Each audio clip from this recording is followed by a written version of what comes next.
Sempre eu gosto muito da ideia que a Belloni não precisa estar lá na bibliografia. A Belloni trabalha que é a ideia do professor coletivo, né? Então, assim, quando você trabalha numa organização didático-pedagógica diferenciada, como essa do não presencial, a gente tem um trabalho coletivo, mas não que um se sobreponha a outro naquilo que são os processos de sistematização, acompanhamento, etc. Tá? Então essa é uma questão importante para a gente pensar também. Tá? O tutor presente, óbvio, é decorrente desse anterior que a gente dizia, tá? E aí a gente sempre também, um outro clichê, diz assim, é a equipe multidisciplinar ou disciplinar que, vamos dizer assim, define um modelo. No Brasil, não. Esse modelo está pré-definido. Tá? Está pré-definido pela Universidade Aberta do Brasil e pela planilha financeira.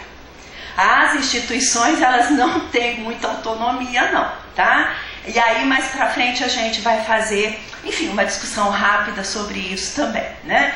Então, assim, na verdade, a gente tem instituído basicamente um modelo único, né? Onde, né, nesse modelo, tá, a gente não tem muita autonomia com relação àquilo que são as equipes pedagógicas, etc, etc, tá? Aí passamos. Bom, para a gente pensar, então, esse processo, é interessante a gente lembrar daquilo que são, a Micheline sabe disso, que eu vi falando lá com elas, né, lá na graduação, a gente lembrar os elementos que compõem o processo educativo, né? E são 5 os elementos, né? Ele é um processo contínuo, ele é um processo organizado, ele é um processo sistematizado, acompanhado e avaliado, né? Então, muitas vezes as pessoas chegam para mim e dizem assim, ai, Kátia, será que a instituição e tal, ela é boa na educação à distância? Eu digo, não, gente, não é na educação à distância. A gente vê se a instituição, quando ela trabalha, ela faz o seu desenvolvimento de formação, esses elementos estão presentes. Não adianta eu colocar um tutor para 300 pessoas que não vai dar conta. Então, aquilo que seria o acompanhamento, por exemplo, é um acompanhamento que ele vai estar falho. Então, esses elementos, na verdade, independentemente de ser presencial ou não, eles necessariamente têm de estar presentes para a gente poder indicar isso como processo educativo, né? Então, assim, são grandes as discussões que a gente tem no desenvolvimento da formação, justamente nesse sentido. Como é que está sendo sistematizado, né? Será que aqueles que estão conosco, os alunos e tal, eles de fato estão compreendendo esse processo? Eu me lembro que na primeira experiência que nós fizemos, foi assim, a gente fez um primeiro momento de avaliação, foi terrível. Um segundo momento de avaliação foi terrível. E aí, no terceiro momento de avaliação, quando a gente chegou na sede, que era co-líder, tinha televisão, tinha rádio e tal, aí o pessoal falava assim, mas escuta, que curso é esse que só reprova? A gente se perguntou, que curso é esse que só reprova, né? E aí a gente parou todo o processo, conversamos com os alunos, fizemos uma grande assembleia, tá? E aí a gente aprendeu muito. Eu acho que foi um dos momentos de maior aprendizagem. O material, eles não tinham tempo de ler o material naquele tempo que nós havíamos colocado, tá? A gente tinha tutor, né, orientador acadêmico, que ficava na sede. Nós não tínhamos os orientadores nos municípios, né? E aí a gente precisou se voltar a esses elementos para a gente reorganizar o processo, né? E aí a gente reorganizou e daí as coisas caminharam melhor. Não vou dizer que caminhou tudo lindamente, né? Mas elas caminharam de uma maneira muito melhor. E é claro que com o tempo a gente vai aperfeiçoando, a gente vai criticando, a gente vai aprendendo. E aí a Carmen, a gente conversava agora há pouco, ela dizia assim, não, aquela experiência de formação do Japão foi perfeita. Né? Não sei, né? Foi perfeita, mas aí a gente já tinha quase 20 anos também de trabalho. Então, esses elementos, gente, eles são necessários da gente pensar, né, no sentido de o que é a equipe, a função de cada um, como é que a gente trabalha, o que a gente vai fazer. Esses são os elementos importantes do cotidiano do nosso trabalho, tá? Bom, na educação à distância, tá? Algumas questões elas são levantadas quando a gente pensa naquele processo, naqueles elementos então, né? E essas questões, elas têm muito a ver com aquilo, tem um autor, ele chama Michael Moore, ele vai estar indicado lá também, ele diz assim que se com o não presencial a instituição ela tem uma importância fundamental, com o presencial ela tem um papel muito importante, com o não presencial esse papel é maior ainda. Vou dar um exemplo, tá? Se acaba a luz, a energia, a luz não, né, Olivão? Acaba a energia, tá? E a gente não tem aquela coisa, como é que chama? Gerador. O que vai acontecer com o ambiente virtual de aprendizagem? Vai para o espaço, né? Então, vejam que a responsabilidade institucional aqui, ela é muito maior, né? E a gente aprendeu isso na pancada, a hora que um AVA vai para o espaço, que você perde os dados, etc. e tal, não tem como. Então, hoje a universidade tem um baita de um gerador aqui perto da CETEC para evitar esse tipo de problema, tá? E aí, então, essas condições, elas são... Por exemplo, a gente trabalhar com material, que seja impresso, vídeo, de qualquer natureza, tá? Feio, né? Sem ter um acabamento pedagógico, né? Gráfico e tal, como é que o nosso aluno vai se sentir? Né? Ele vai dizer, poxa vida, mas né, tem tanta coisa legal, interessante, e aí me mandam isso, né? Então essas são questões que a equipe pedagógica, ela tem que estar presente e ao mesmo tempo a instituição poder responder a essas demandas, tá? Veja, quais as implicações pedagógicas sobre as equipes, né? Quando a gente começa a trabalhar com não presencial, a gente precisa desses meninos aqui, né, para trabalhar os AVAs, para a gente manter as coisas e tal. E vejam, hoje no Brasil a gente ainda não tem essas áreas como áreas de concurso para as universidades, embora a gente trabalhe com o não presencial, né? Então veja, essas implicações, elas são, como eu diria a vocês, elas são fundamentais naquilo que é o processo de desenvolvimento do não presencial, tá? Veja bem, outra questão que é importante é a gente pensar no pacto pedagógico, né? A gente está fazendo um pacto para quê? Né? A hora que eu trabalho essas equipes, a hora que eu tenho os alunos e tal, a gente está formando para quê? Né? Essa também é uma questão importante, tá? Ora, quando eu vou falar de inclusão, que tipo de inclusão que eu vou estar falando? Né? A hora, por exemplo, será que aqui no Mato Grosso adianta eu só trabalhar com internet?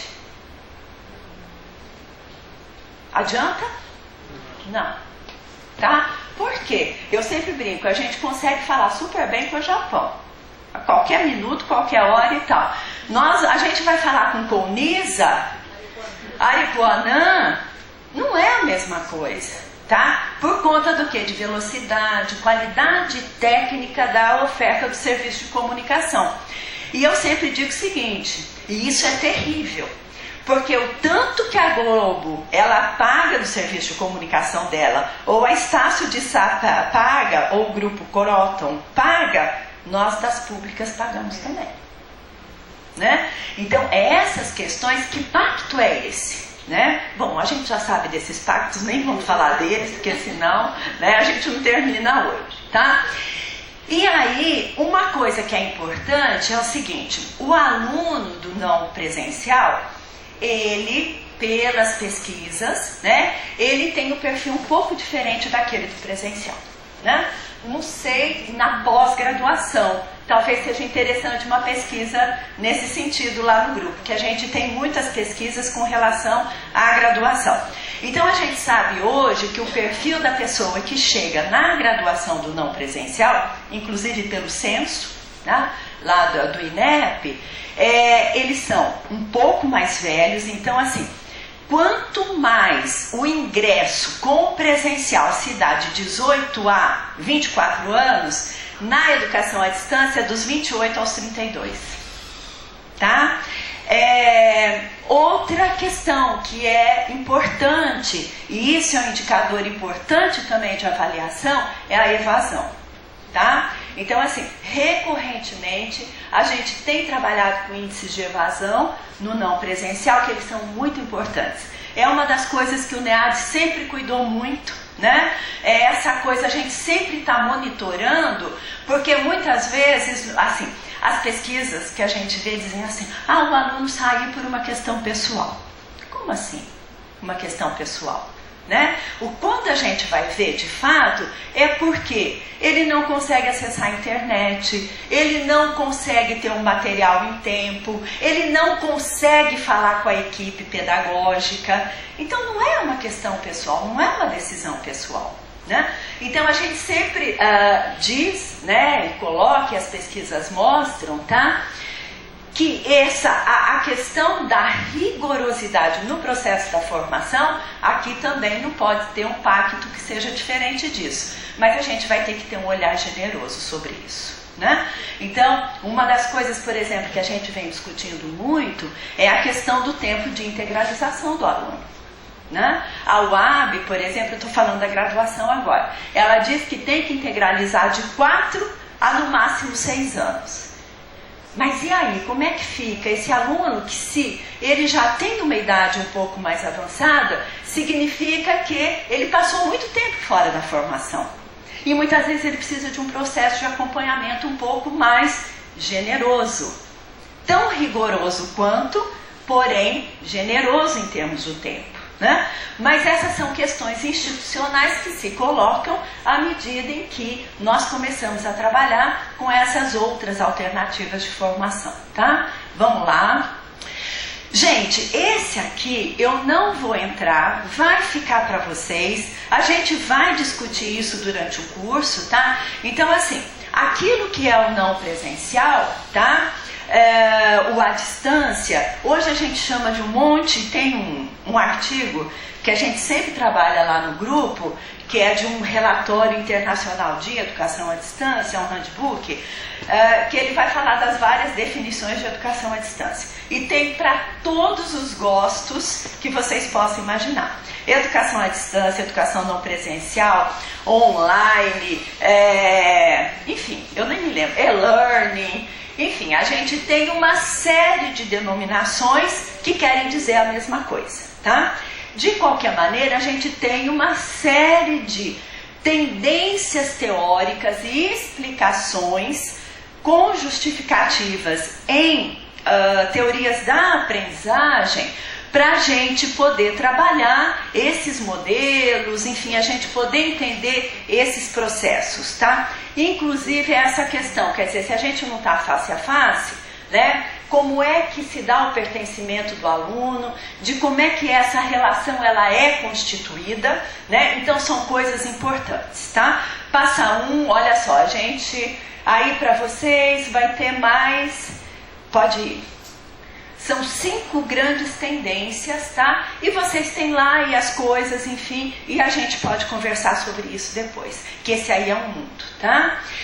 O que é que a gente tem visto com relação às pesquisas em educação à distância, tá? No Brasil, elas assim, a gente nem considera que tenha se constituído mesmo um campo específico de pesquisa, né? Por quê? A gente não conseguiu fazer grandes estudos, os estudos que a gente chama de longitudinais. E agora, sem grana para pesquisa, menos ainda, tá? Bom, então o que a gente tem? A maior parte dos estudos, eles são concentrados no micro. Aquela experiência com o ambiente virtual, com os alunos da administração na universidade e tal, tá? como se dá o processo de mediação no curso, não sei das quantas e tal. Então, assim, a gente ainda tem um campo em construção. Portanto, vocês estão convidados, né, no processo da formação, se aliarem conosco para a gente poder desenvolver mais pesquisa, tá? Então, veja, o que a gente percebe é muito micro, ainda muito sobre a gestão, porque o processo de institucionalização da educação à distância no Brasil é problemático.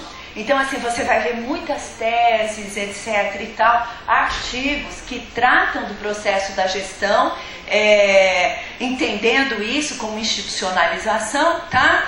E algumas que vão estudar, de fato, o processo ensino-aprendizagem, né? Eu estou com a Rosana, que é aqui da CETEC.